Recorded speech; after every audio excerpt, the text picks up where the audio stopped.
there?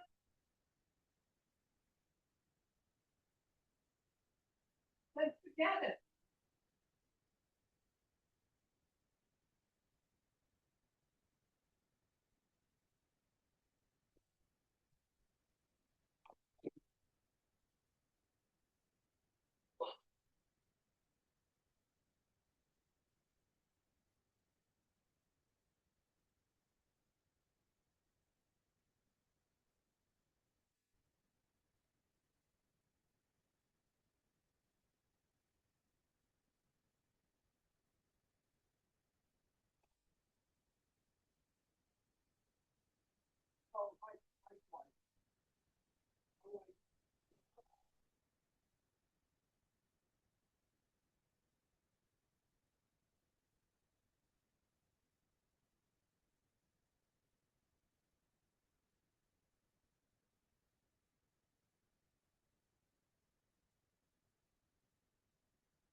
My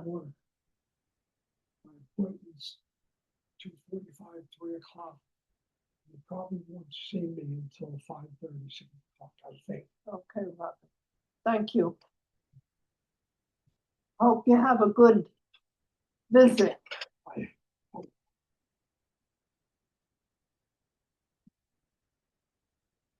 Looking forward to the camera up on my nose, No, I know. but Well, it's a necessary evil. I know. I guess you got a pen mark.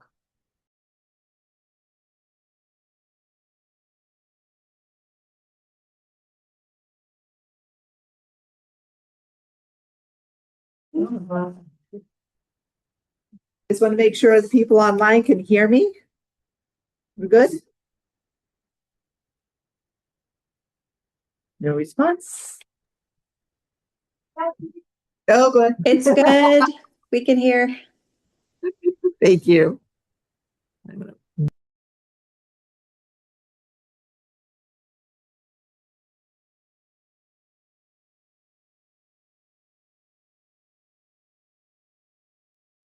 For everybody online, we're gonna get started. Oh, let's try this. Can people hear me? Yes, I think so. Oh, okay, I'm getting thumbs up. Okay. For people online, we're gonna get started in just a couple minutes. Joellen's here in person. Hopefully you can see her video. And we can see her screen is being shared. So she's gonna be doing a little bit with her camera being on and then a little bit with her screen. So and Ryan's also gonna come in just a second and give some announcements for the next month or two. So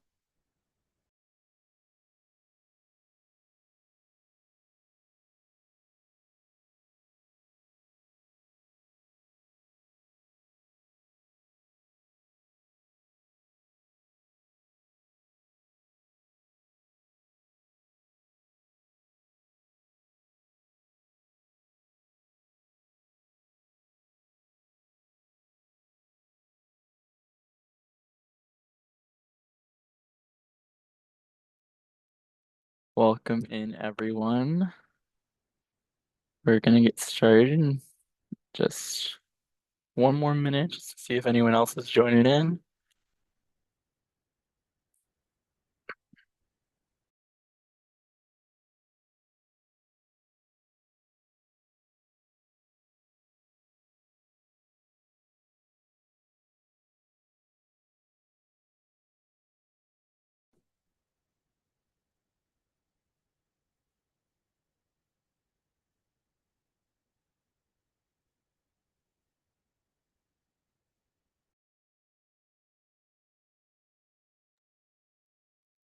All right, so we'll get started.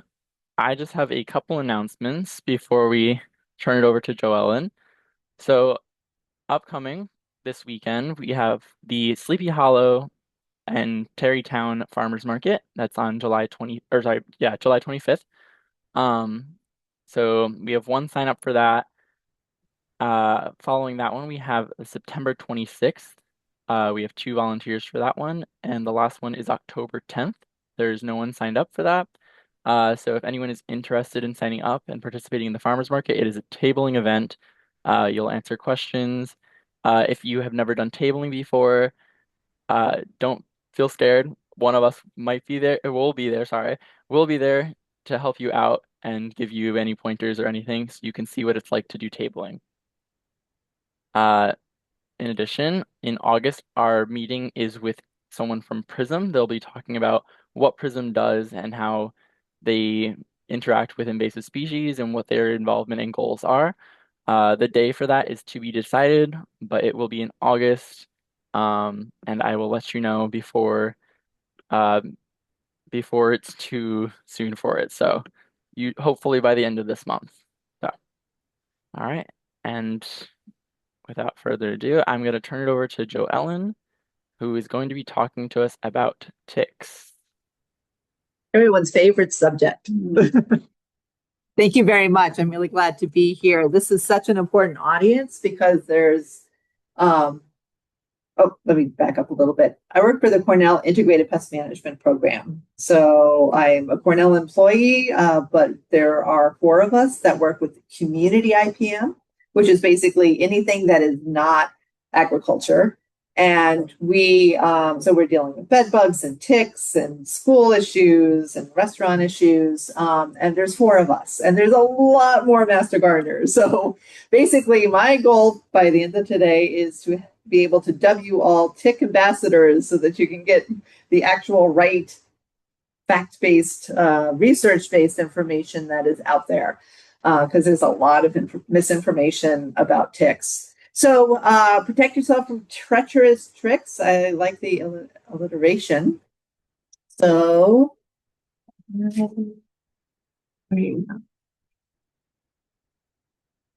might have to do this. So just treacherous, that's an adjective, and it means marked by hidden dangers, hazards, and perils, which is just a really fantastic way to think about ticks and to describe ticks and the risks that they have. So today I'm going to talk about, we're going to get to know your pests. You will learn more about ticks than you ever thought that you wanted to know, but knowing how they work and what they do and why they do what they do is going to help to inform why the suggestions that we make to protect yourself are going to work. So we're also going to talk about why you don't want to get bit. And I consider this to be the scaring the pants off you part of the presentation. Then how not to get bit and what to do if you do get bit. All right, so if nothing else, by the end of this, you will know that you do not want to get bit by a tick. I will make that very, very clear. All right, so let's start with the animal in question. So it is an animal. It is an arachnid. It is related to spiders. We've got those 8 legs, and we've got this, 2 body parts. We've got this really big abdomen. For our purposes, we're going to think of that as a balloon filled with germs. And then we have a really small head and then ridiculously large mouth parts to go along with that small head. These legs have feet that are at the very end of them. And when they're crawling, they crawl on their toes. So myth number 1, people will tell me that they can always feel a tick crawling up their legs and therefore they're never going to get bit by a tick. Please do not let this be the way that you protect yourself from tick bites, because it will fail spectacularly sometimes. So I started this job in 2013, and when I started and I would give this slide, it would have 3 ticks on it. Here we are in 2026, and now there are 5 ticks that we consider to be a human health hazard within New York State. So we have the American dog tick. If you're of a certain age, this is the one that we grew up with. They're big. They like to attach at the base of the hairline. When they're fully engorged, they're about the size of grapes. They are still out there. They're still biting people. But I consider this one to be the golden retrievers of ticks. The chance of getting hurt by one is slim, but never none. So we think of them as golden retrievers. Also, only the adults will get on us or on our pets. So they're pretty easy to find. I'm going to spend most of my time today talking about the black-legged tick, because that's the one that's most prevalent and has some of the most serious health consequences. So we'll get to that one. The Lone Star tick. This is one that is found all throughout the state, but they get dropped off. Right now, they are breeding on Long Island, on Staten Island. The Department of Health does not recognize them as being north of New York City. Now, I have found some in Westchester County in the past. I would love to be able to show and prove to the Department of Health that they are actually north of the city. So if you ever see these guys, please let me know and we will go check it out to see whether there's just one that got dropped off of a migrating bird, or if they're actually breeding in that area, so we can expand the map. The Gulf Coast tick is our newest tick. It looks very much like our American dog tick, except they have really large mouth parts. So there's that slight difference. Right now, firmly established on Staten Island, and there's parts of Long Island where there also can be found. I'm actually going to spend the next 2 days looking for this one. I haven't seen it yet out in the wild. And then there's the Asian longhorn tick, which is a true invasive species. It was discovered in New Jersey in 2017. And then we all went back into our records and looked at our collections and said, oh, we misidentified this as something else. So we know it's been in New York since at least 2010. And this is just a map of where it is now established. So it was discovered in 2017 here in New Jersey. And since then, we've got it all the way up to Missouri. And it's been slowly coming up the Hudson Valley. All right. So no matter what kind of tick we're talking about, they all do this hunting style called questing, which is where they are hanging on to the vegetation with their back legs and their front legs are kind of hanging out. And this is where their sense organ is, right here on the front of that front leg called the Haller's organ. It picks up heat and carbon dioxide and what I affectionately call feet smell. And when it senses those things, it gets itself nice and ready so that when something brushes by it, it's going to grab on and then it's going to climb up. And it does climb up, and that leads to one of the other things that we hear is that they're dropping out of trees, which they're not. They don't have the energy. They're not using their energy to walk to the trunk of a tree, walk up the trunk of the tree, go out onto a branch, and then drop down. They don't have the sense organs to know if something is underneath them. So they are down low, waiting for something to come by, then they're going to grab on, and then they're going to climb up. And this usually happens below knee height, think ankle height. And that comes in very, that's important when we start talking about how to protect yourself. So their hunting style. Treachery trick number 2 is their size. They would be so much less dangerous if they were bigger, but they are the size that they are. So this is our black-legged tick. From the left, we have the larva. Oh, and by the way, if you get this underneath a microscope, you'll see that it has only 6 legs as opposed to 8 legs. They're going to pick up that 8th pair of legs when they molt to the next size, which is the nip size. For scale, that's the size of a poppy seed. So these 2 life stages here, this almost fits in the groove of a fingerprint. This is the size of a poppy seed. And then the adults are larger. We've got the male, and then the female is the largest one of all. Still small, but easier to see and find.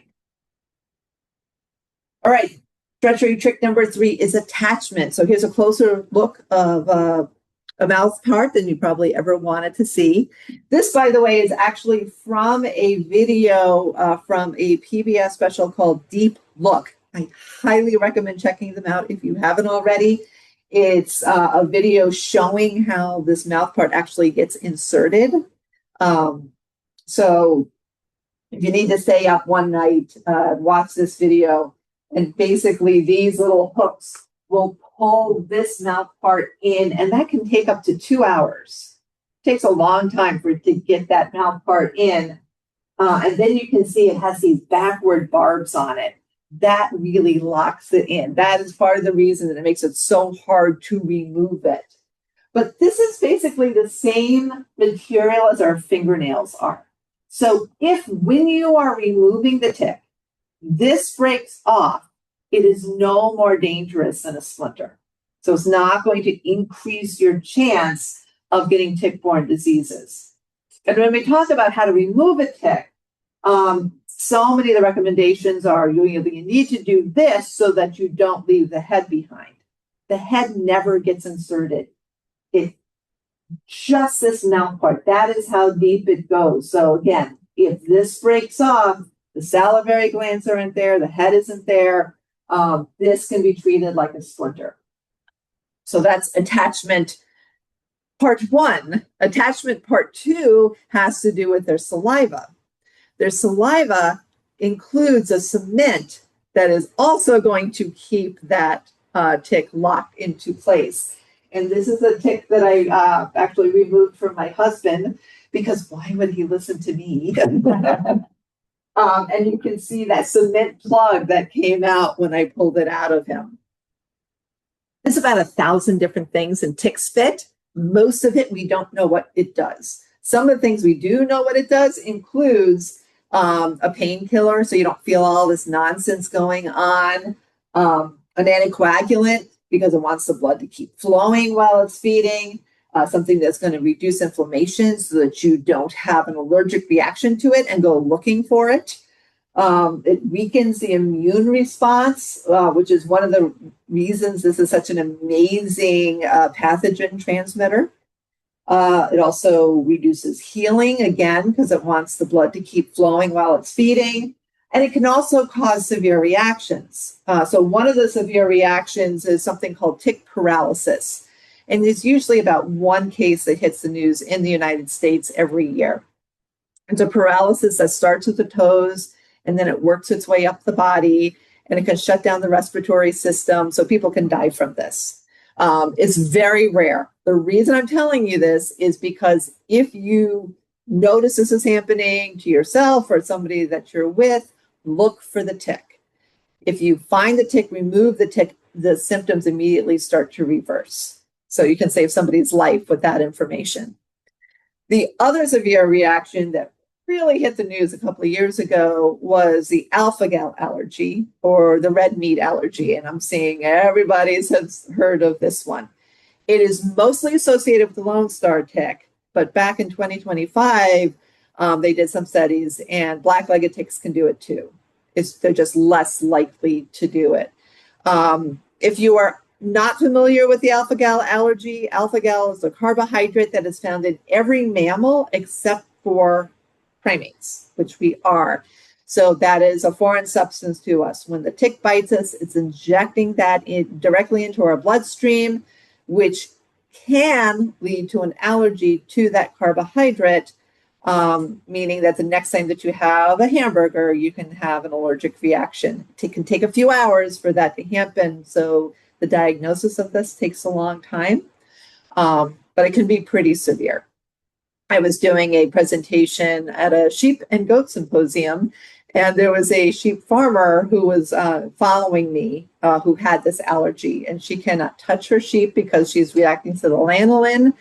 At the symposium, they were actually doing a goat milk candy making demonstration, and she had to wear a full respirator mask. Otherwise, just the steam coming off of the goat milk would have sent her into anaphylactic shock. So this is really changing people's lives. We had our first death attributed last year. So really good reason why you do not want to get bit by a tick. All right, why do they have these treacherous tricks? Well, they want to be attached for up to a week.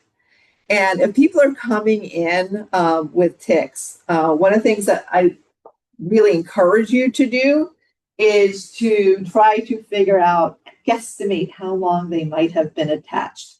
This is a wonderful resource out of Tick Encounter out of the University of Rhode Island. They have this for all of the ticks that I've discussed, what the size might be, how long it might be attached. So as an example, I was doing this presentation in the library and somebody brought me a tick that they'd just taken off of them and said, how long do you think? Well, what kind of tick this is? And so, well, it's a black-legged tick, and I think it's been attached for at least 3 days. Absolutely not. Can't happen. I would have known it. And then I got to this slide, and then there was a purse in the back of the room. Seeing is believing. This is because there's the painkiller, there's the anti-inflammatory, all that stuff is going on so that they can be feeding for this long and not be removed.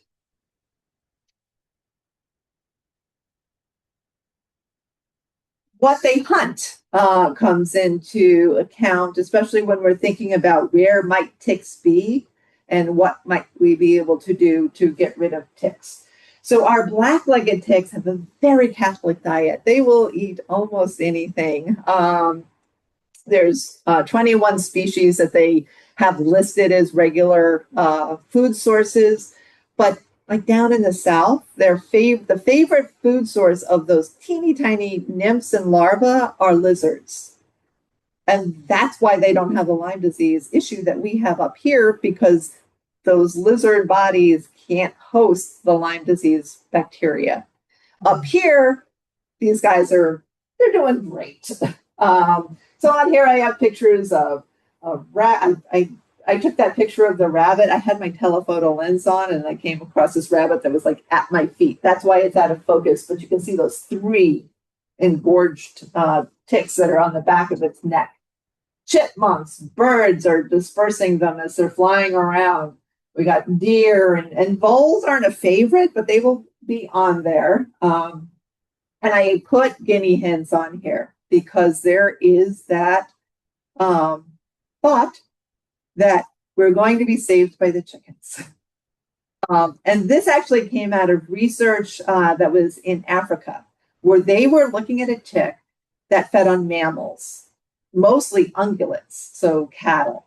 So they found that when they released chickens or guinea hens in with the cattle, they ate enough ticks to make a difference, and it made the cattle healthier. The ticks that I've talked about, all of them are just as happy to feed on chickens and guinea hens as anything else. So very recent research out of Virginia has showed that if you have Lone Star ticks and guinea hens or chickens, you will end up with more ticks than if you didn't have them.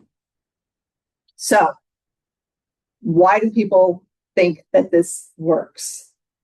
My theory, and I'm not quite sure how to test this, is that when you release these guys into your backyard, the ticks are getting onto them, and therefore they're not getting onto you or your kids or your pets. So you're not seeing them because they've gotten on here first, but they've gotten onto them, they've fed, which allows them to move to the next life stage. So it didn't raise the number of ticks to the point that if you want chickens, get chickens. If you hate your neighbors, get guinea hens.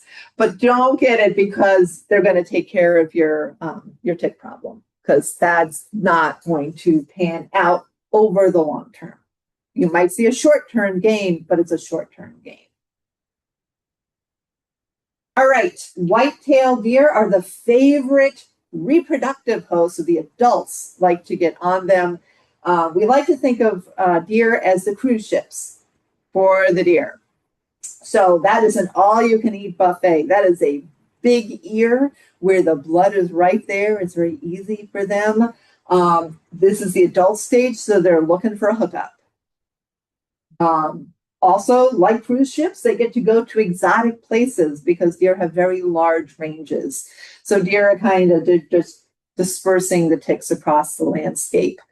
If you have deer, you will have ticks. That's just a one-to-one correlation. They actually have very little to do with diseases, though.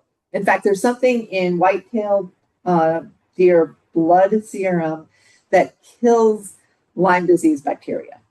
And I really hope somebody's looking at that as a possible cure. So no role in Lyme disease, but one deer can be responsible for 500,000 up to 1.5 million ticks per year.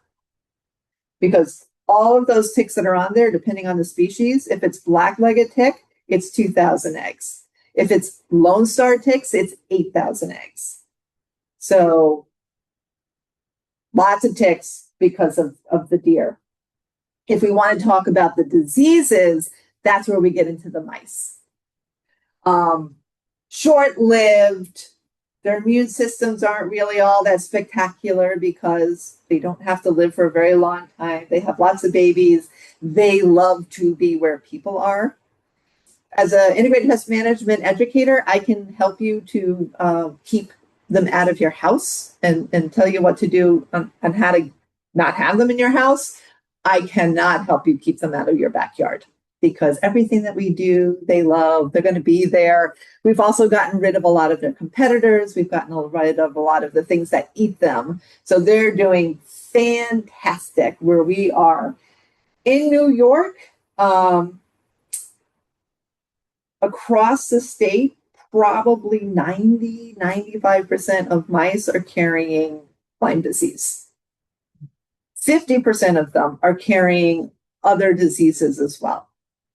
So they're living their very short lives, not affected by these diseases, but when the ticks feed on them, then they're picking it up. And they also hunt us. So this hit the news. Sure, lots of people saw this, that this was the absolute worst year for emergency room visits.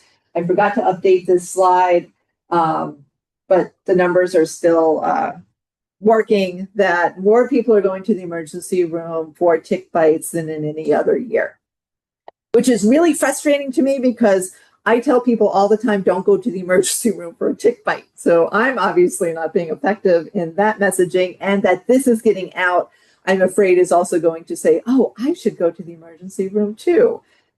No need to go to the emergency room for a tick bite. So we're out there, they're out there. There are absolutely feeding on us. All right, another treachery trick that's out there is where, and it's actually not so much a trick for them, but it is something that we deal with a lot in communication. Where did we learn to avoid ticks? Where were you told to avoid? Deep woods, The deep woods? the area where turf meets the edge or Yeah. woods. The I mean, transition- growing up, I was always told avoid tall grass. And that's because that's where the dog ticks were. And when I was a kid, that was really all that we were seeing. So it depends on the tick species. So the black-legged ticks are actually kind of dainty. They needed to be 85% humidity or higher for them to be living their best tick life. So woods, edge of woods is where we're going to find most of those. But I started my career with Cornell, coming to Westchester County. We had a study that was going on looking to see whether mulch mowing made a difference. So in terms of tick population. So that I collected ticks for 4 years. And over the course of that time, I collected 63 ticks in the middle of high-end Westchester lawns, which was not enough ticks to actually answer my research question. But I can tell you that I found 63 ticks in the middle of lawns. They will get out there. So just because you're on the short grass does not necessarily mean that you are safe. When it comes to the other ticks, the Lone Star ticks, they can take it really dry. After this, I'm heading to Long Island for another presentation, and I'm hoping to get a video of them crossing pavement because I'm told that happens quite often. They can take it really hot and dry. Asian longhorn tick likes everything. The Gulf Coast tick, the American dog tick, they're more going to be found in those taller grass areas than others. So there's really nowhere that we're really completely safe. And we were asked to do a study looking at tick risk on schoolyards. And we went in there going, it's hot, it's dry. We didn't think it was going to be much of a problem. We got surprised by these results. And then we were surprised again that we found more right along that edge than we found when we went into the woods itself. So from a schoolyard point of view, if the ball goes into the wood line and the student goes to grab it, that's a high-risk situation on the days that the ticks are really active. So we need to be careful about this. I was doing a school assessment and had gone all along the woodland edge, and now I'm heading back to my car, and I was just looking for ticks the whole way back. So now I'm just crossing the middle of this field, hot, sunny day, and I picked up this questing nymph right in the middle of this huge field. So they can be almost anywhere. And here's information that I learned just a couple of months ago. So there was a study where they looked to see how long ticks would survive inside of our homes on different surfaces. So this was looking at, both of these studies looked at Lone Star ticks and the Gulf Coast tick. So for homes, the answer was 3 weeks that they could be there. They didn't do black-legged ticks. So I'm adding this to my list of studies that I need to do. But like if they're in your laundry, where there's a lot of humidity because it's sweaty, they can survive for a bit. And then they were looking to see what flooding, how that might affect tick populations. So they had Lone Star ticks that survived for up to 70 days underwater. So they're not hunting underwater, but they can be like, a bath is not going to save you. They can survive underwater for a ridiculously long period of time. So my message is there really is no place that we are completely safe from ticks. And then there are some things that can actually make it worse. Invasive plant species make it worse. There is many studies that look at, especially Japanese barberry. Basically, we've got this more dense area, so we get higher humidity, which is great for the ticks. We also have berries, which is great for the mice, and with spiny branches. So we have increased mouse populations with increased tick populations, which means we're going to have an increased number of ticks that are carrying the diseases. Now, the really good news is that if we go in and we clear out all of that barberry, then we get back to normal. But we're going to have some disease ticks, but not nearly as many as when we have this concentration. This also can be seen with honeysuckle and with, oh, I think I have that. So yes, this was, I can't remember which plant this was. But let's say that it was barberry or honeysuckle. They didn't find more mice, but they found bigger, heavier mice. So there's just more room for ticks to be on there. And also with honeysuckle, they attract deer, so they were able to show that the disease risk is likely to be reduced when the honeysuckle is eradicated. All right, treachery trick number 5, wind. There's a lot of people that think that they are still summer pests. So this is the black-legged tick. The female is going to lay her eggs in the springtime, and then those 6-legged larvae are going to hatch out. Typically, that's the end of July, early August. I've already found larvae this year in the Albany area. It's a wacky. Things are doing things they're not supposed to do. But anyway, so let's say that they're out now, because they very well could be. They are not moving very far. They're waiting for something to come to them. It's most likely going to be a small rodent because there's just a lot of them out there. They're going to feed for a few days. They're going to drop off, and then they're going to wait the rest of the summer, all of the fall, all of the winter. And in the springtime, they emerge as that poppy seed size nymph. So they're going to come out. They're going to be questing, looking for something to feed on. It's probably going to be a small rodent because there's more of them out there. They're going to feed for a few days. They're going to drop off. They're going to wait the rest of the spring, all of the summer, and about halfway through the fall. When the deer start running, they're going to be looking for something larger to feed on. If it's a deer, they're going to lay more eggs than if they feed on anything else. But basically, what they're looking for something larger to feed on. The female is going to feed. The male has one thing on his mind. She's going to feed to repletion. She's going to drop off. She's going to wait the rest of the fall, all of the winter, and in the springtime, she's going to lay her eggs and die. So over the course of their lifetime, a female is going to feed 3 times. A male is going to feed 2 times. And that's it over the course of months. So this is what the books say. In reality, it's a hot mess. They are incredibly good at what they do, of hanging on to their energy. So if they're out there questing and nothing passes by, they're just going to wait.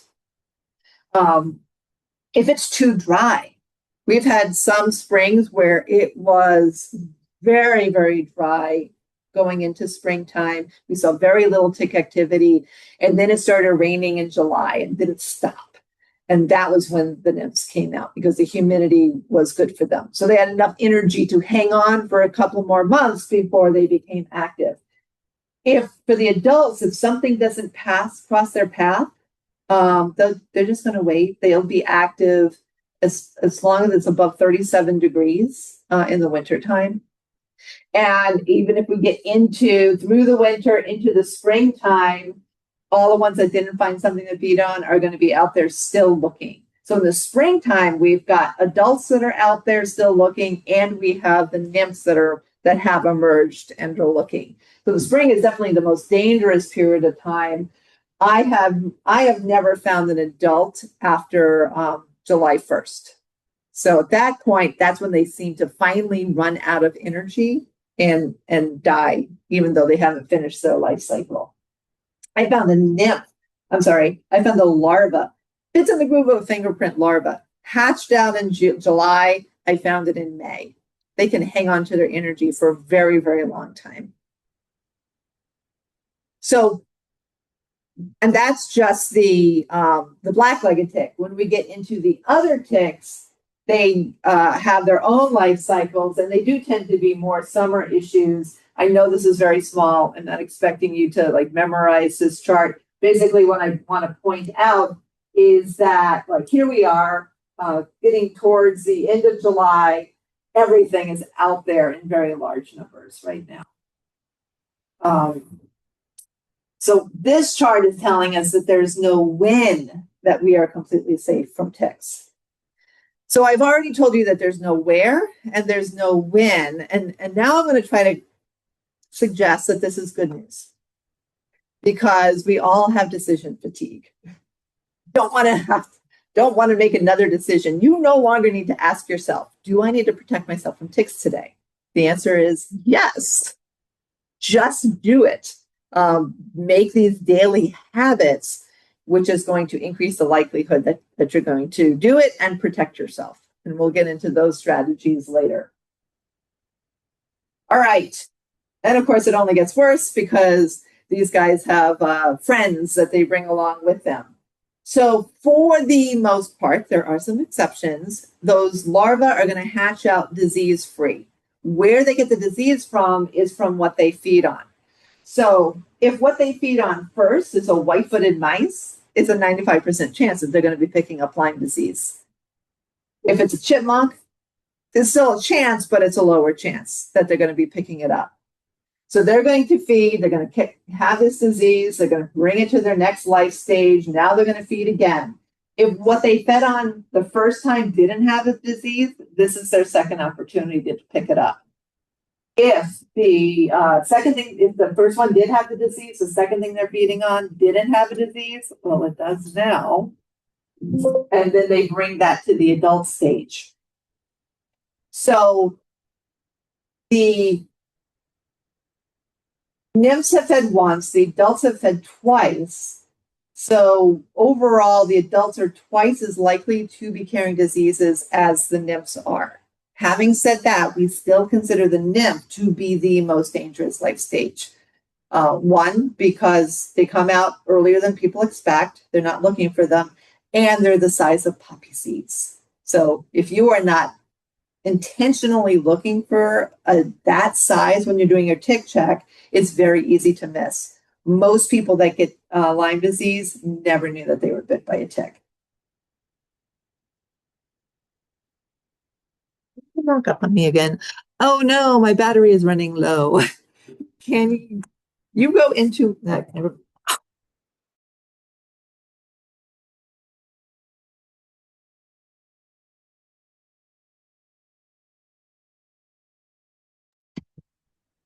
Looks like we lost her on there. We're gonna get a charger just a second, everybody. The battery died, but we'll get her back up and running.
Okay, she's coming back online. So thanks for waiting, everybody. We'll get it back going in just a second.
And we're back. I am so sorry about that, folks.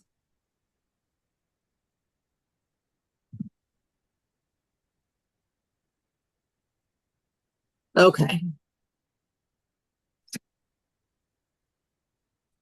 When we left off, I was saying that the nymph was the most dangerous life stage.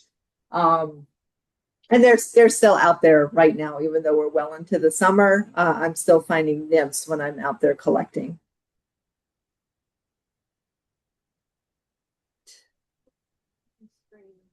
They're not. Yeah.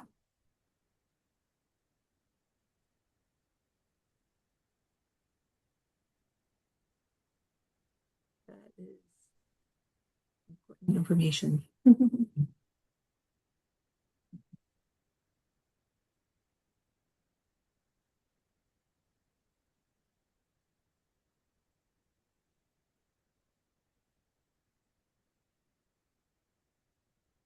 We're good to go? Excellent. All right. The New York State Department of Health has been doing tick collection since 2016. No, I'm sorry, 2008.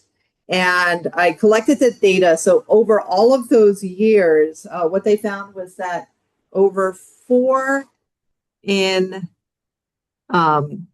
10 ticks. Why is this not? It's weird.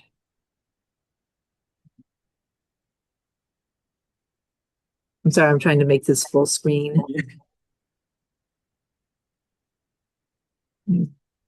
Try to stop share.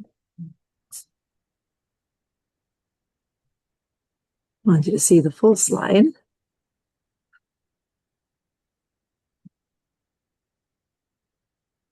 There you go. Okay.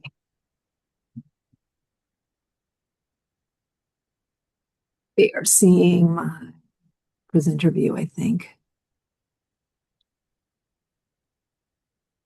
Are you seeing presenter view?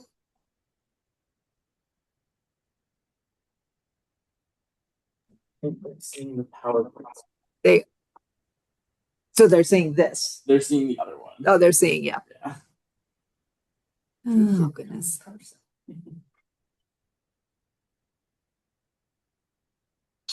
Always plug in, folks, even if you think you have enough. All right, get back here.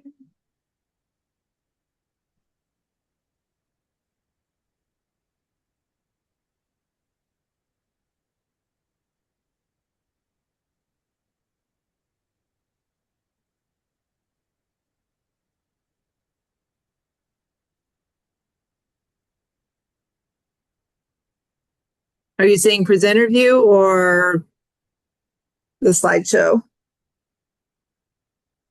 Here it's the same problem as before.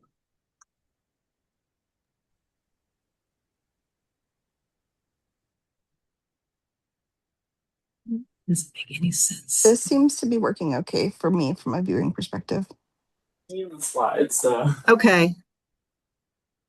I have absolutely no idea why. So if you can understand this. That is very bizarre. But we're gonna go with it. All right. So over 4 in 10 adults are carrying Lyme disease. Almost 2 in 10 nymphs are carrying it. These numbers are actually a lot lower than they are in the capital region where I come from. So depending on where you're going, here's the raw data for that. So we have Lyme, 41.5%, anaplasmosis, almost 10%, babesiosis, 8%, Borrelia miyamotoi, heart tick relapsing fever, at 4%. This is one of the exceptions. An infected female can pass this disease through her eggs. So the larvae can be carrying this disease.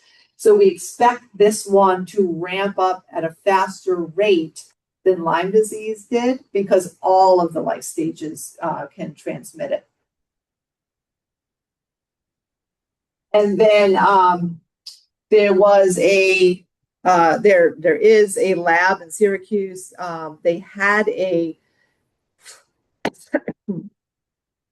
citizen science project where people were sending them the ticks, and they were testing it to kind of map out where the diseases were.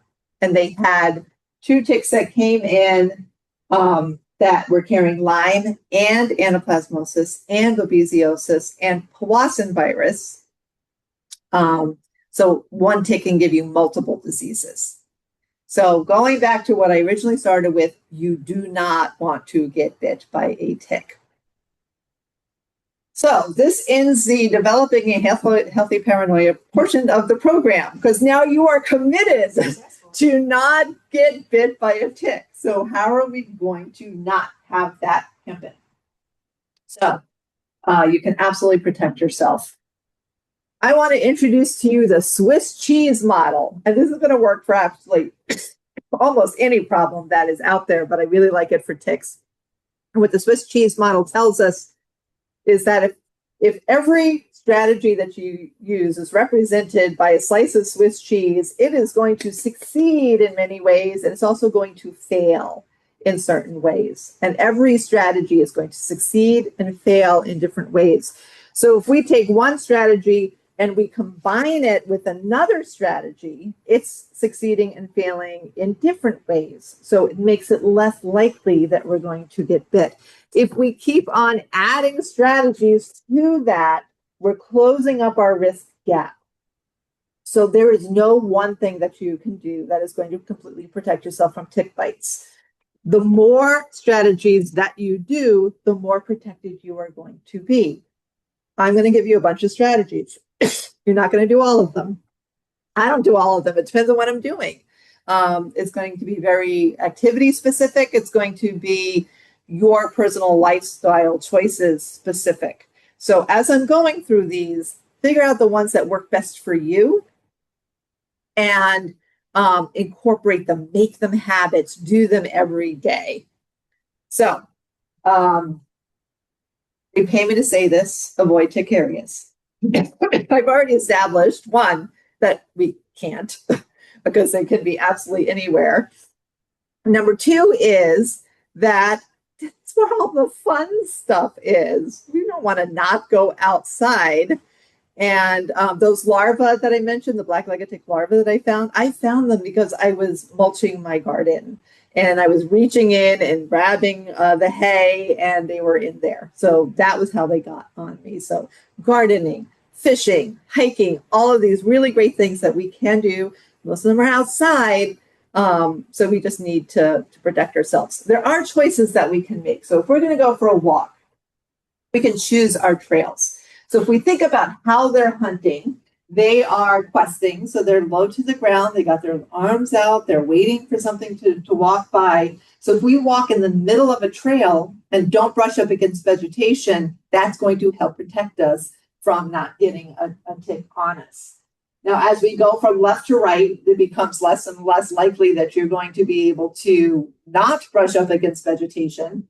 But this trail right here goes to my favorite trap hole. I am not going to not go fishing because of these guys. I'm gonna keep doing what I love. Another activity that I really love is taking pictures of spring ephemeral wildflowers. So I'm in the woods in the springtime, lying on my stomach, taking these pictures.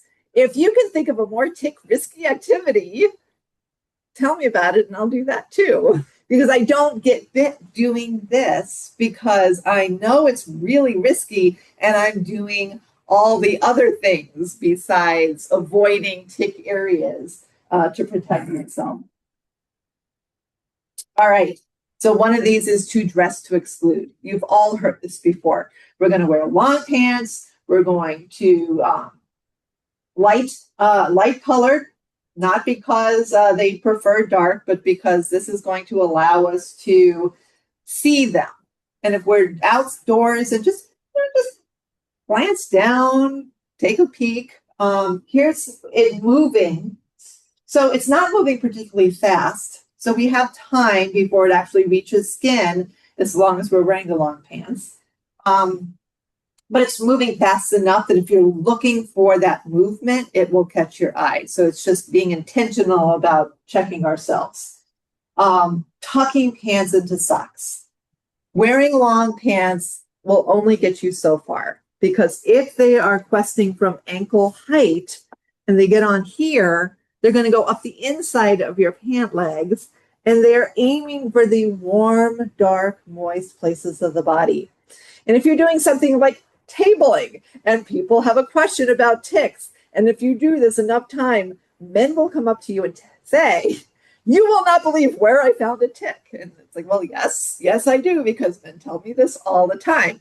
I have yet to have a woman tell me that. Now, is that because it doesn't happen to women or because it's a difference in underwear? I don't know. But if a woman comes up to you and says that they found one in their genital areas, please let me know, because I'm very curious. I have not personally had this experience. Thank goodness. Now, the benefit of kind of covering ourselves up here is not only this is going to protect us from ticks, but it's also going to protect us from mosquitoes and poison ivy and wild parsnip and thorns and other things. So there's multiple reasons to cover up. All right. Rubber boots will not help because they can climb right up and down them. So in order to prevent them climbing up the rubber boot and climbing down the rubber boot and then going up your pant leg, what we did was we took a pair of socks and we cut off the foot, and then we just slide it over so that it's just sealing up the top of the boot, so that they have to keep climbing up. These are also, this is mosquito netting pants. They're no-see-um sized mesh. They were, you might have seen the hats if you go to the Adirondacks at all, and you hear about the black flies. They have the hats that drape down. This is made out of the same material. If I had not worn shorts for years, and now I can wear shorts because I found these. They just look like really big sweatpants that you can pull up over whatever you're wearing. Does the same thing. It's sealing it up so that they cannot access your skin. So dressing the part, tucking in. All right, we want to up our game. We got repellents.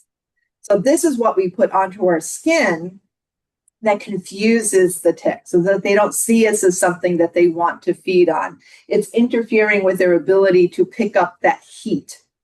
So there are 4 active ingredients that we know work against ticks. And this has been proven by research. And they have EPA labels. And in order to get an EPA label, they have to prove that it works. Can you give me some water? I think I inhaled a bug.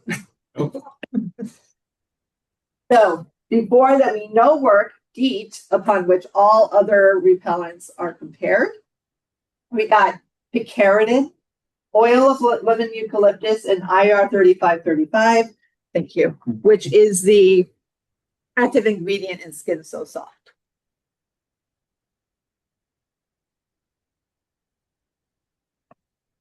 So these have been proven to work against ticks. Now, in order to not have effects from the repellents, we need to read the repellent bottle. Has anyone ever read the repellent bottle? Yes. Oh, good. Remember what it That's said. very unusual. So some of the things that they're going to tell you is, like, don't apply it directly to your face. You're going to put it on your hands and then put it on your face. It's going to tell you to not put it onto skin that you're then going to put clothes over, because that's going to increase the likelihood of it getting absorbed.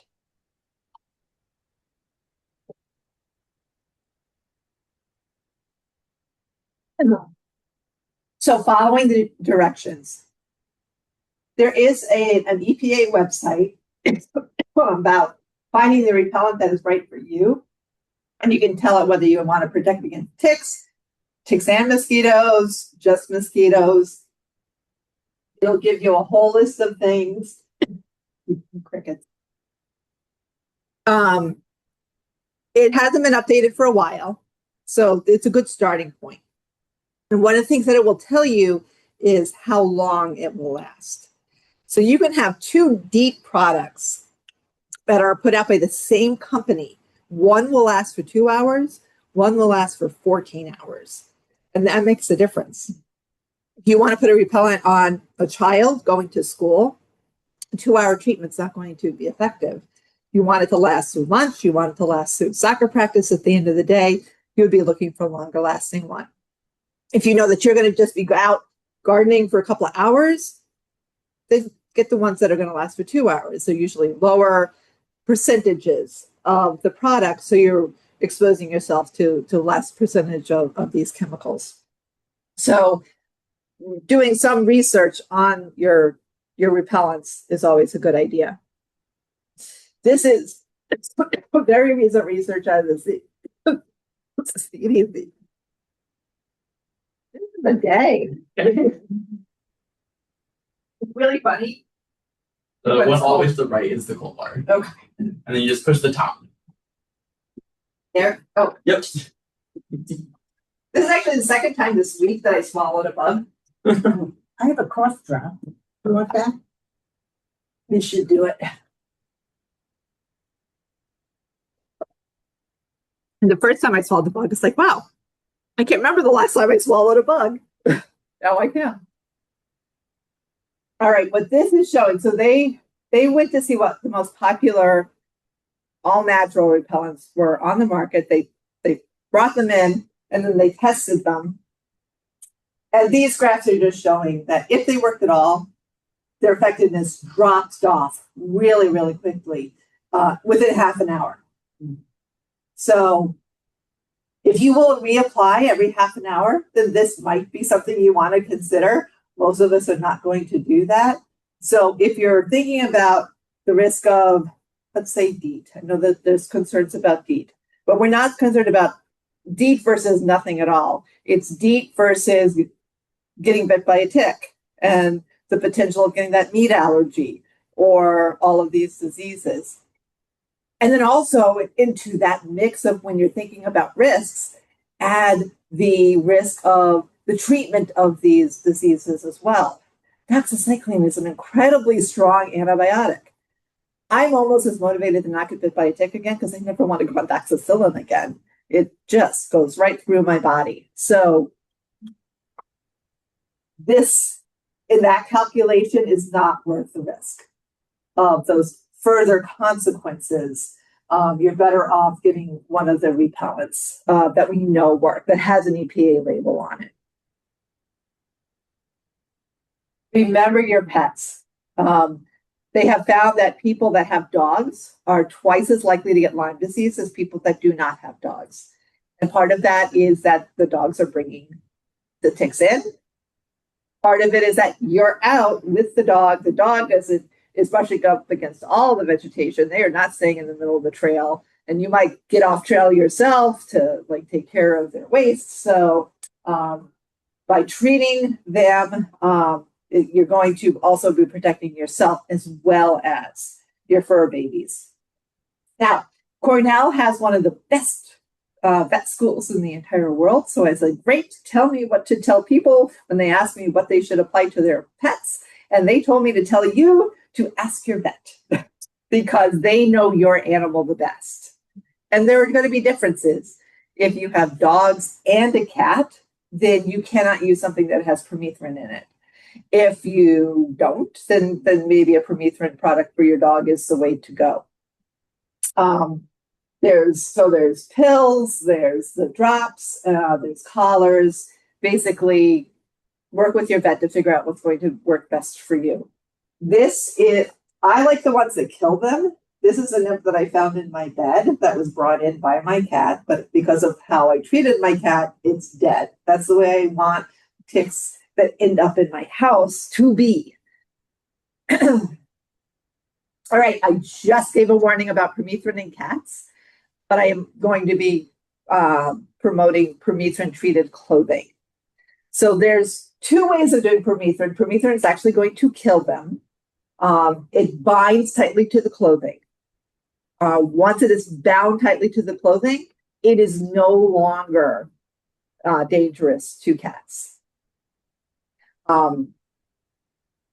Actually recently lost said cat at the ripe old age of 21. Wow. And he said basically he didn't do a lot of moving the last 3 years. Most of that was on my permethrin treated lap. And it was not permethrin that took him out at 21. So when done right, when we follow these directions, we can use the permethrin even if we have cats in the house. So do it yourself. You buy the product. You're going to follow those instructions, which is going to tell you to take it outside, wait for a non-windy day. You're going to spray it just until it changes color. We're not drenching it, and wait for it to dry, and then put it on. We're not doing this when we're wearing the clothes. We're going to take it outside, do it separately, and then once it's dry, depending on the product, it can last for 6 weeks or 6 washes, whichever comes first. So it's a good set it and forget it method. I am a do-it-yourselfer because one of the benefits of this is that you can wash it with your regular laundry. Pro tip, yellow bottle and the orange bottle, 6 weeks, 6 washes. Blue bottle, 2 weeks, 2 washes. Get the orange or the yellow bottle when you're out there looking. Option number 2 is professionally treated clothing. So you can buy clothes that are already treated. They will come with a pesticide label on them. And that pesticide label will tell you not to wash it with your regular laundry. You know you. I'm too lazy to separate my clothes, so I'm a do-it-yourselfer. If this is something that you would do, then go for it. I did the math. Buying a bottle of the permethrin that needs to be reapplied every 6 weeks versus the professionally treated clothing, which does cost more upon purchase, it comes out as a wash. You can also send out your clothing. There's one company that does this, so I can tell you, it's called Insect Shield.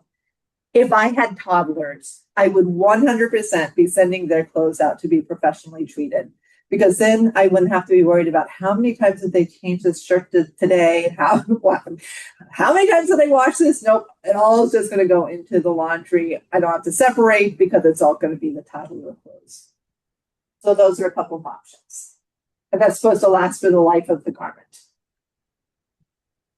All right, moving on. After coming inside, whether your clothes are treated or not, there might be one that kind of comes in with you. So the recommendation is to take your clothes and put them into the dryer. They have been shown to survive the wash-dry cycle because there's enough moisture within that system. If we put them straight into the dryer, get it to 122 degrees, that is going to kill them all. How long that takes is going to depend on your dryer. So we recommend throwing in some towels, running it for 10 minutes, see what the temperature is with the meat thermometer. See how long does it take you to get to that 122 degrees. So now your clothes are in there, they're tumbling around, you're naked. So now is the time to do your tick check. So somehow I missed this. They get down low and they're going to climb up. I did say that, but they're aiming for the dark, warm, moist places of the body, which is why I keep having these conversations with men. So we're going to focus our time on those dark, warm, moist places. Best place to do this is in the shower for two reasons. One is if one drops off of you and it drops off onto your bedroom carpet, it can survive there for a while and it might get back onto you. So doing it in that smooth surface of the tub is going to help to protect you. Also, and this is probably not news, you can't see all of your body. So rather than looking for the ticks, which we will do, but more importantly, we're going to feel for the ticks. So get your hands nice and soapy and slick, and then run your hands over those dark, warm, moist places of the body to see if there is a new skin tag or a new freckle that wasn't there before, and then check to see whether it has legs or not. If you do this every day, which is what I am recommending because there's no when and no where that you're completely safe from ticks. If you do this every day, this process will take you 2 minutes. It goes really, really fast once you get that habit and become really familiar with your body. All right. What are we looking for? They are small. Almost fits in the groove of a fingerprint up to about the size of a sesame seed. So this is a larva that I found on myself. Can you see it? Getting some yeses. Right there in the middle. It's the width of an arm hair. I never would have seen this. I felt this because of doing the touch test every day, getting to know my body. And I encourage you to do this every day, even if you haven't been outside, partly because they're getting bigger every day. And even if you don't find it until day 4, and if it was carrying any pathogens, they've definitely been put into your body. This is really important information for your healthcare provider. And I recommend that you have a conversation with your healthcare provider. What is their tick protocol? My doctor's a wait and see guy, but he also wants me to call it in so that it's in my record so that we both are aware that there was a tick bite. So that if I start to get wonky symptoms, that will remind us, oh, that happened. Let's look for a tick-borne disease. All right, tick removal. If you do get picked, this is what we are up against. So remember, we've got those backward barbs in the mouth parts, plus that cementing agent that it put into there.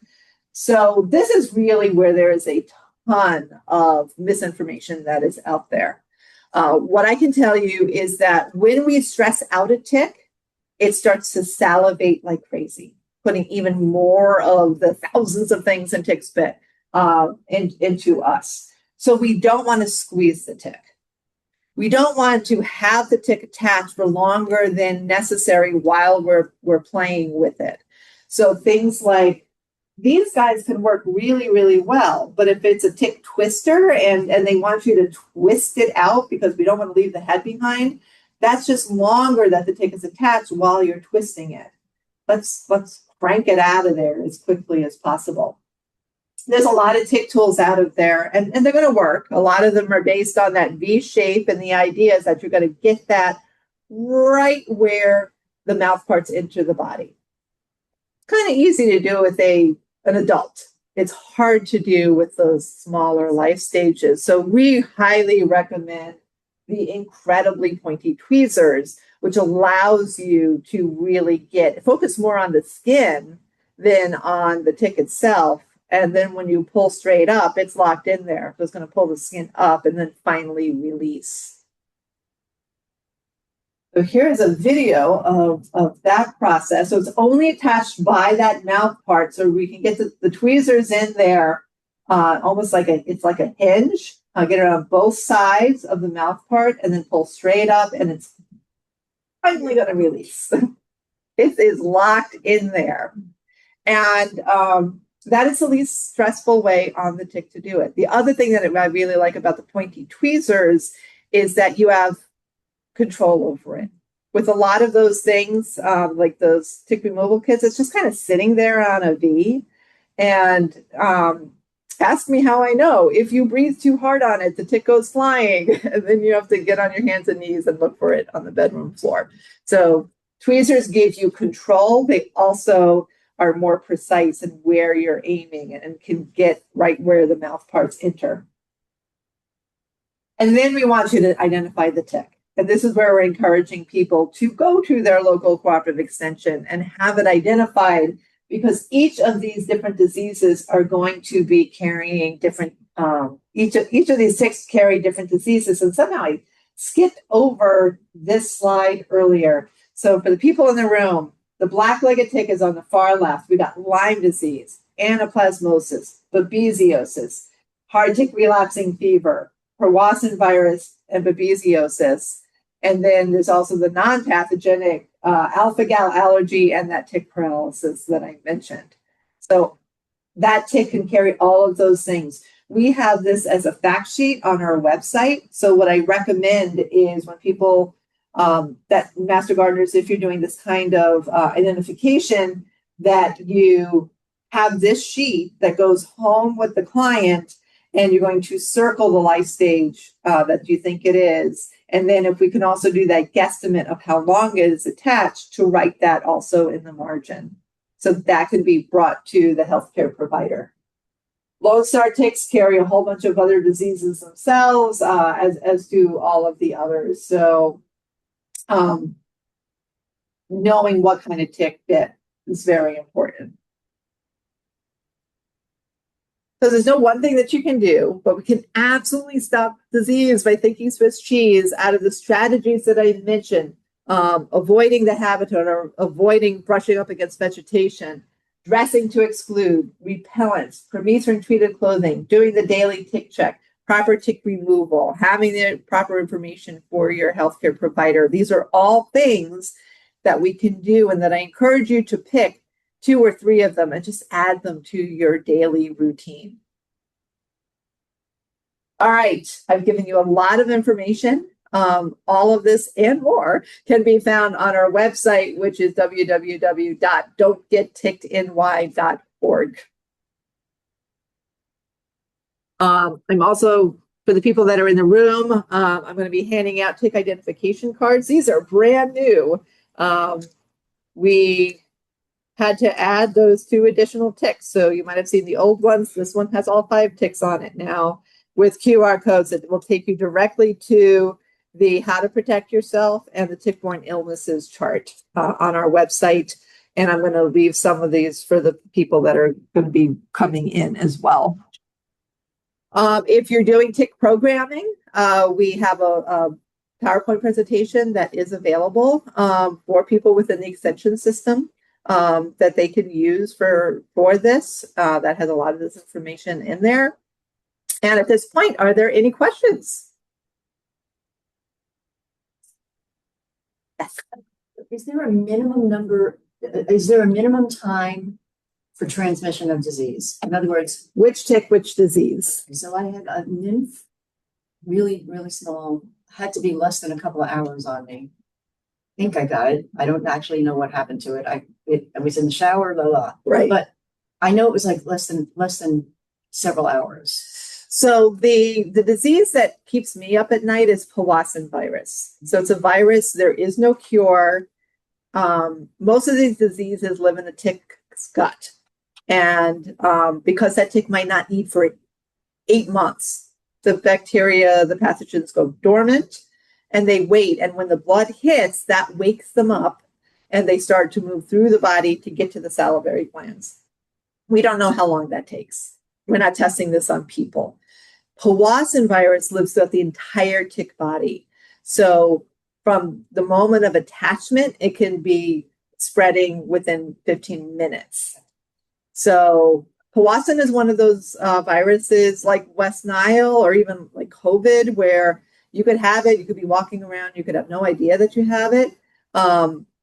It could kill you. I mean, it has that huge, wide range. So it's a very scary virus, no cure other than support that can be transmitted right away. Don't want to get bit by a tick. So, yeah, so even though you knew that you get it off within 2 hours, I sometimes wonder, like that guy that came that like didn't believe me. I think psychologically to think that something has been honest for that long is very, very difficult. But having said that, not getting bit by a tick, doing these things is our best bet. Yeah. 2 questions. I saw on CBS News this morning, they had a piece on Lyme disease and on ticks. They said there's a vaccine in the works that's probably coming out next year. Is that accurate?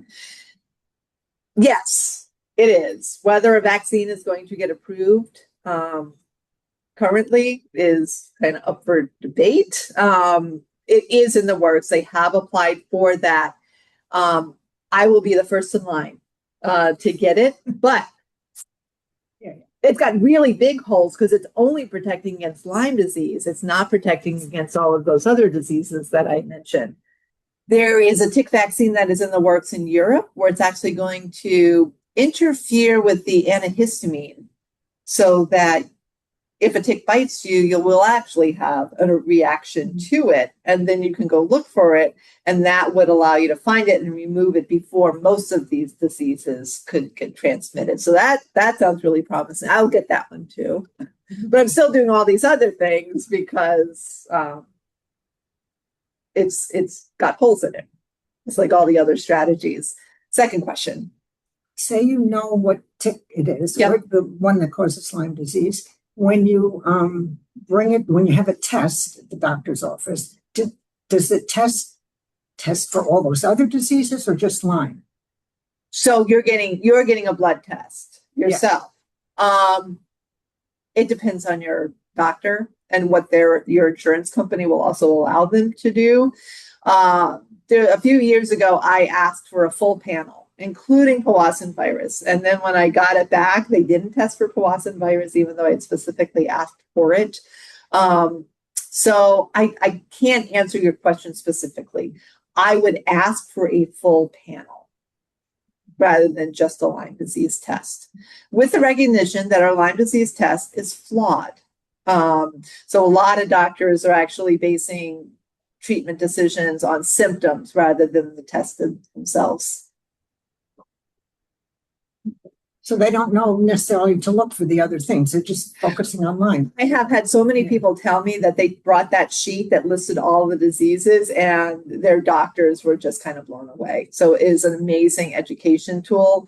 There are other people that I work with that are working on educating doctors, but they have so much on their plates that this is something they really need to, the more we can do to provide this information, the better. Are there any online questions? Joellen, can you hear me if I'm talking right now? I can. Okay, so then that's a good sign. If anybody wants to unmute and ask any questions, we didn't have any in the chat that came in, so we have a little bit of time here until 1:30. So if anyone has some questions, feel free to unmute and ask. Otherwise, again, you're welcome to send something in the chat if you want me to read something out loud, or sometimes it's easier on the chat if you're looking for like a link to a website, right? So go right ahead, anybody. I wanted to know, is there anything that after you got the tick off that you would put on the skin? And would it be helpful? So soap and water is fine. You're treating it like an open wound. I bring some alcohol pads with me in case I remove a tick when I'm out and about and don't have access to soap and water. But no, they're not recommending antibiotic creams or anything like that at this point. Thank you.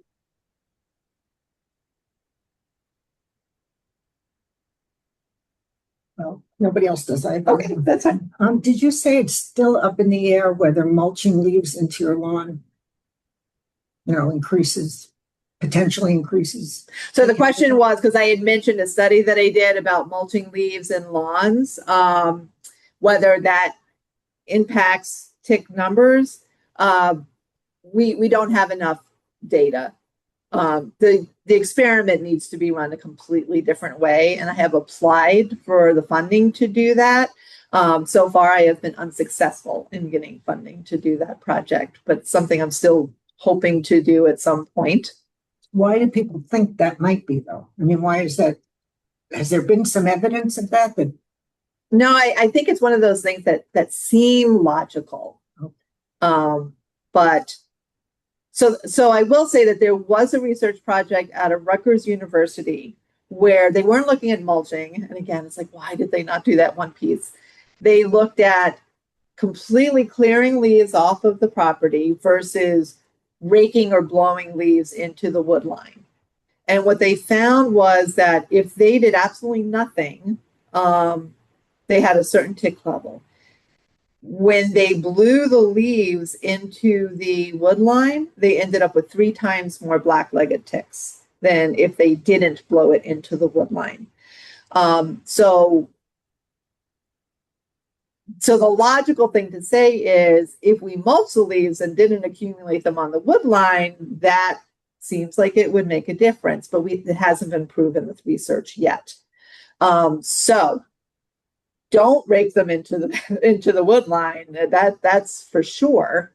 The rest has to come from another source, which I don't have yet.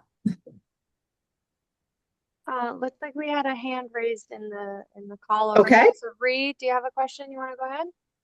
Sure. I was actually wondering whether there are any sort of concerted efforts to like manage animal populations in heavily settled areas as a way to manage ticks, or if that's something that's sort of beyond the scope of what's happening right now.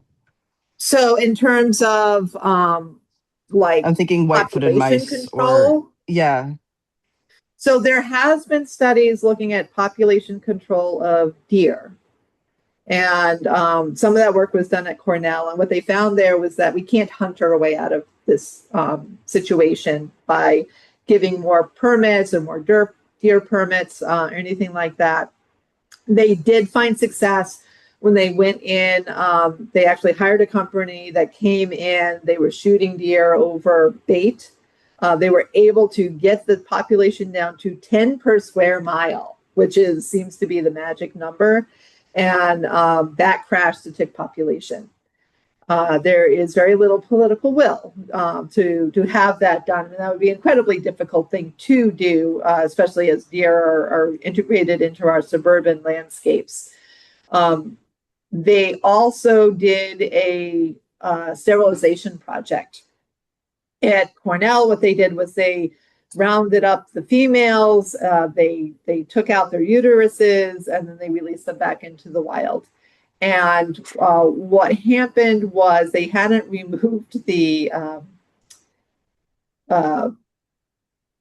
glands, so they still went into heat. And basically, all the bucks from 50 miles ended up in that neighborhood because the deer were still ready to be impregnated. They did a similar thing in Staten Island, where in that case, they sterilized the males. So the females didn't get pregnant. They remained in estrus, and they had deer swimming over from New Jersey because following the scent trails from the unimpregnated female. So that has not been successful up to this point. Okay. I was Yeah. remembering the rat birth control attempts in New York City. And so I wasn't sure if we had tried something similar for other small mammals elsewhere. Yeah, no. And, populations turn over so quickly. If we're talking about white-footed mice in your backyard, for example. Now, I will say one of the projects that I was working on is we were looking to vaccinate mice against Lyme disease. And we actually had to stop that project because we couldn't catch enough ticks that year. It was very distressing. Research is hard. In terms of other types. So we also have strategies that are controlling ticks on the animals themselves. So there are the tick tubes.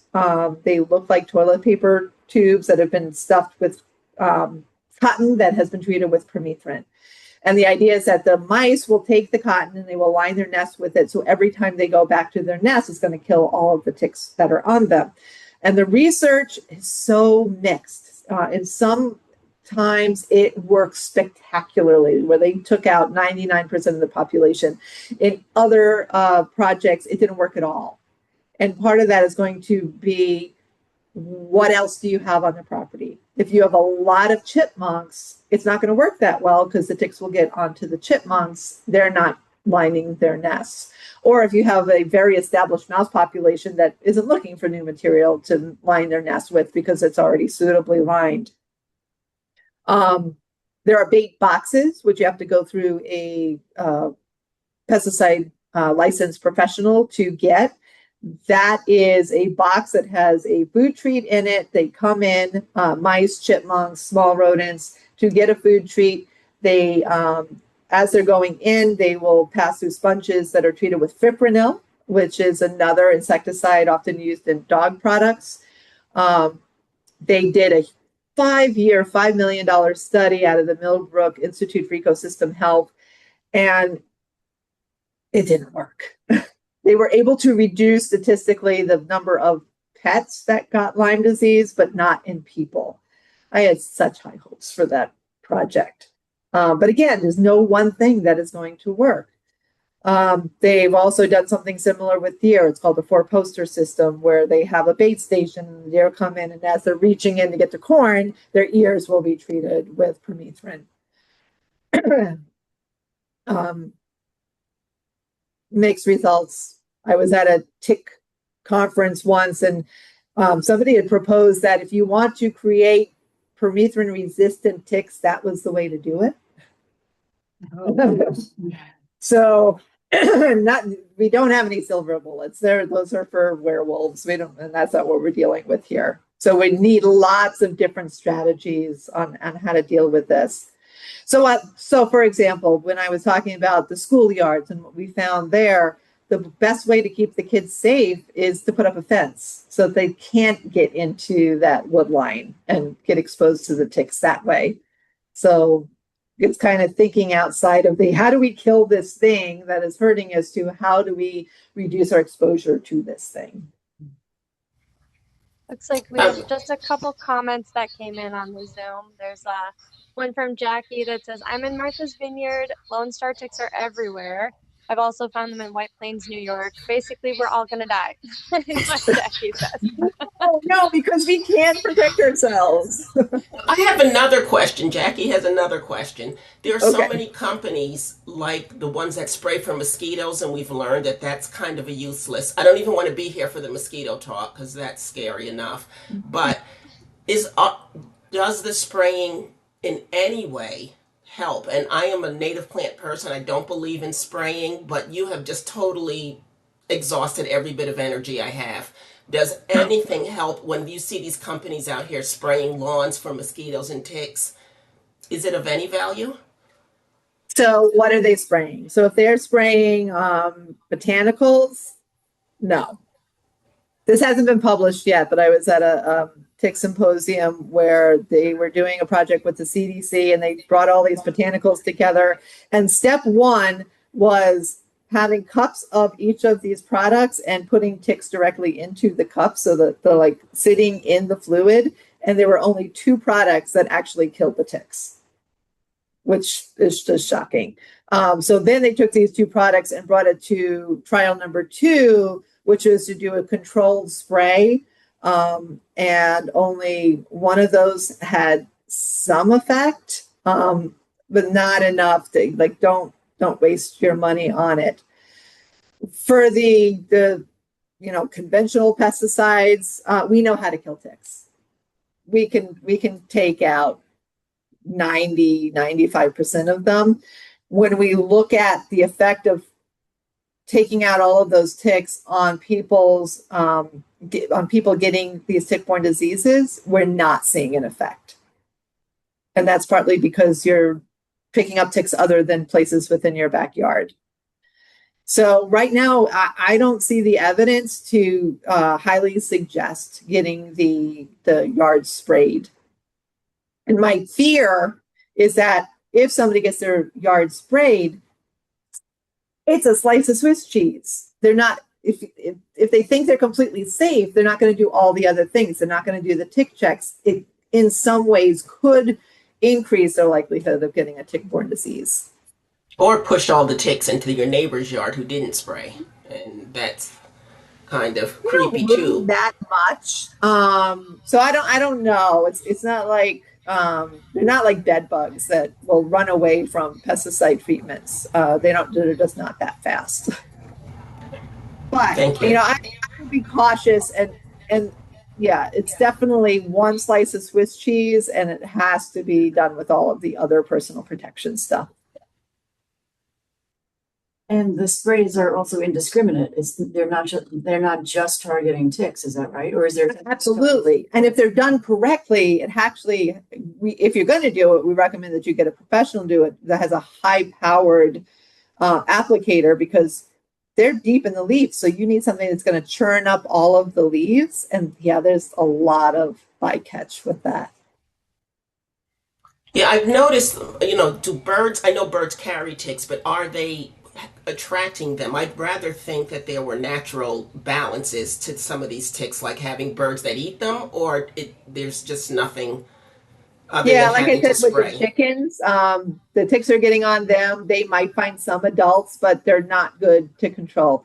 There's spiders out there that are eating them. There are funguses that can take them out. There's been some products out there that were funguses that also was unsuccessful in that $5 million study done out of Millbrook. So we've got great minds that are still looking at this. The research is continuing. We are playing catch up, because up to this point, almost all of the funding has gone towards mosquitoes and mosquito-borne diseases. So there's still a lot we don't know about ticks that we're learning about, and we're doing our best to try to figure these things out. Well, it's right about 1:30 right now. So thanks everybody for lots of great questions. And obviously we were good friends with Joellen. If people have questions in the future, we can always reach her. She's an excellent resource. So feel free to hang on to questions and send them our way if you have them that didn't get answered today. But otherwise, thanks so much to everyone for being here online, and thanks to the few who came in person as well. Yeah, we'll see you guys at the next meeting. I now dub you all tick ambassadors. Spread the word. Thank you so much, Joellen. Take care. Bye.